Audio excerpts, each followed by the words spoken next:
مجھے کہنا یہ ہے کہ اللہ تعالی نے ارشاد فرمایا کہ کوئی اپنے مسلمان ہونے کا احسان نہ جتائے.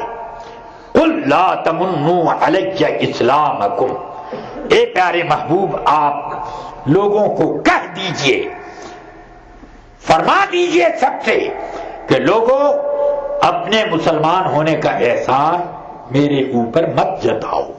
کوئی یہ نہ کہے یا رسول اللہ آپ مکے سے آئے تھے، مکے والوں نے آپ کا انکار کر دیا، جھٹلا دیا، ہم نے آپ کو سچا مانا، کوئی آپ کا یار و مددگار نہیں تھا، ہم نے آپ کی مدد کی، آپ کے رہنے کے لیے کوئی ٹھکانہ نہیں تھا، ہم نے آپ کو اپنے گھروں میں بسایا، اپنے شہر میں جگہ دی. کوئی یہ احسان نہ جتائے. بل اللہ یمن علیکم ان ہداکم للایمان، بلکہ اللہ تم پر احسان جتاتا ہے کہ تمہیں ایمان کی توفیق دی، ایمان کی ہدایت دی. یعنی اللہ نے اپنے رسول کو بھیج کر یہ سب دیا. چنانچہ میرے آقا نے فرمایا خود جب جعرانہ کا مال غنیمت تقسیم فرما رہے تھے، الم تکونوا ضلالا فہداکم اللہ بی، تم سب کے سب گمراہ تھے، میں آیا تو اللہ نے میرے ذریعے سے تم کو ہدایت پہنچائی.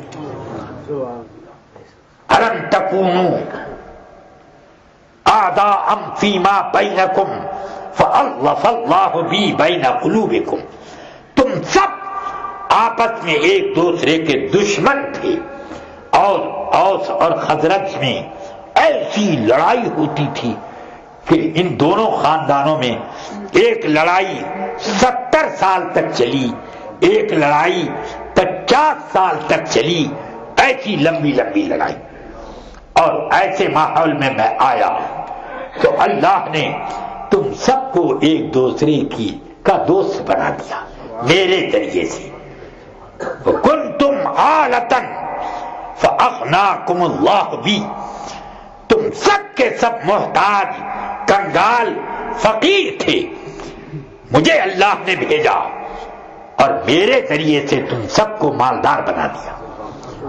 ساری نعمتیں ان کے واسطے اور وسیلے سے اللہ نے دی ہیں، ایمان کی دولت، ہدایت کی نعمت اور آپس کی محبت کی دولت کہ اللہ نے تم سب مسلمانوں کو آپس میں ایک دوسرے کا اخوان اور بھائی بنا دیا. اللہ نے اسی طرح سے ہم محتاجوں کو دولت عطا کی، غنی بنایا، دوسرے کا محتاج نہیں رکھا ہے کہ ہم ان سے روٹی مانگیں تب گزر بسر ہو، کپڑے مانگیں ورنہ ننگے پڑے رہیں، مکان اور مانگیں تب اسی بھیک پر ہمیں کوئی سایہ ملے، اس کے محتاج نہیں.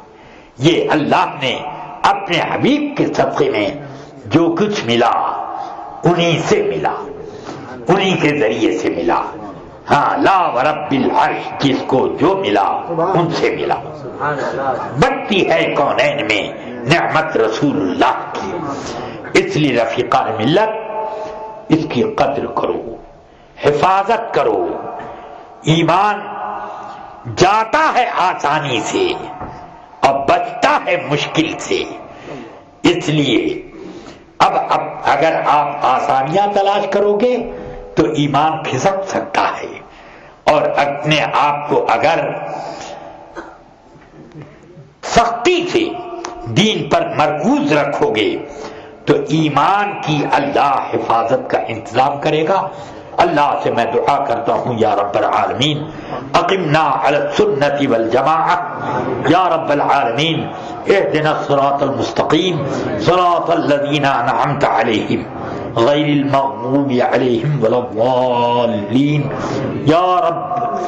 یا ربنا ارنا الحق حقا وارزقنا اتباعہ وارنا الباطل باطلا وارزقنا اجتنابه وصلى الله على النبي الكريم وآله وصحبه اجمعین برحمتك یا ارحم الراحمین۔ السلام علیکم۔